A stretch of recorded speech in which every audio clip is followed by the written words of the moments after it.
Assalamualaikum warahmatullahi wabarakatuh, sahabat Bunda dimanapun berada, semoga sehat selalu. Kali ini saya ingin sharing ya dengan sahabat Bunda, mungkin orang tua, mungkin juga guru-guru di sekolah tentang bagaimana sih anak-anak kita yang usia remaja itu punya imajinasi dan punya kemampuan untuk bisa mengembangkan ya potensi mereka di masa depan. Nah, kadang-kadang mereka itu tidak memiliki minat atau keinginan untuk ya bekerja dengan pekerjaan yang mereka inginkan atau dengan pekerjaan yang mereka punya kemampuan di bidangnya. Kenapa hal itu bisa terjadi?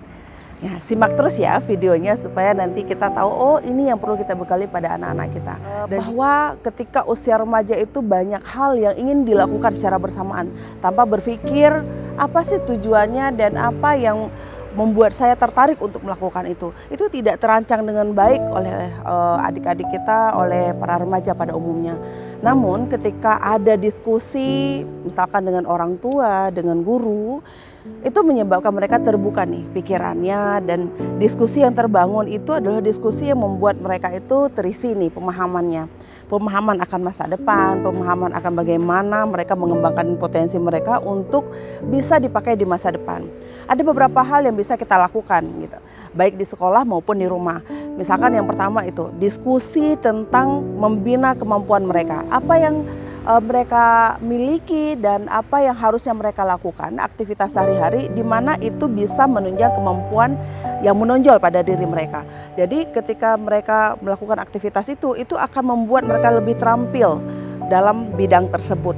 Apakah itu aktivitas di sekolah ataupun aktivitas di rumah. Jadi ketika ada orang dewasa yang membantu mereka memahami bahwa diri mereka perlu dibekali dengan keterampilan melalui latihan-latihan rutin dari aktivitas keseharian baik di lingkungan rumah dan lingkungan sekolah, itu akan membuat mereka terbiasa akan keterampilan tersebut.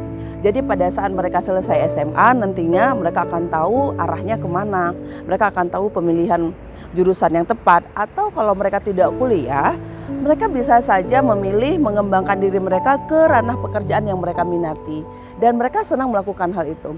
Nah, ketika itu kita lakukan bersama-sama, maka siswa kita ini akan bisa untuk mencapai cita-citanya, akan bisa untuk membina masa depannya dengan masa depan yang berkualitas. Ya Bunda, ada beberapa hal yang dapat kita lakukan bersama anak-anak kita untuk membina dan merencanakan masa depan mereka, terutama di bidang pekerjaan ya. Pertama adalah ketika ada semacam acara pameran di mana di situ disediakan stand-stand pekerjaan yang menjelaskan keunikan dan apa keterampilan-keterampilan yang diperlukan di dalam suatu pekerjaan itu, di dalam satu bidangnya, kita boleh mengajak mereka ke sana untuk membekali pengetahuan mereka akan ragamnya jenis-jenis pekerjaan. Kemudian hal yang kedua bisa kita lakukan adalah melakukan aktivitas bersama terhadap satu-satu kegiatan, misalkan seperti perbengkelan, atau misalkan kita mendesain ruang di dalam rumah kita melihat nih kecakapan anak kita. Dan kita akan bisa menemukan di mana dia nyaman dan dia terampil di situ, dan itu akan terus kita bina. Dan yang ketiga adalah mengajak dia untuk berdiskusi tentang berbagai macam karakteristik keterampilan yang diperlukan untuk setiap pekerjaan di masa depan. Nah, dengan demikian kognitif mereka terisi dan pemahaman mereka juga akan terbangun dengan baik sehingga mereka bisa menentukan hal apa yang baik untuk mereka lakukan. Semoga terinspirasi dan semoga ini dapat membantu kita untuk terus memberikan yang terbaik pada anak-anak kita. Terima kasih, mohon maaf atas segala kekurangan. Assalamualaikum warahmatullahi wabarakatuh.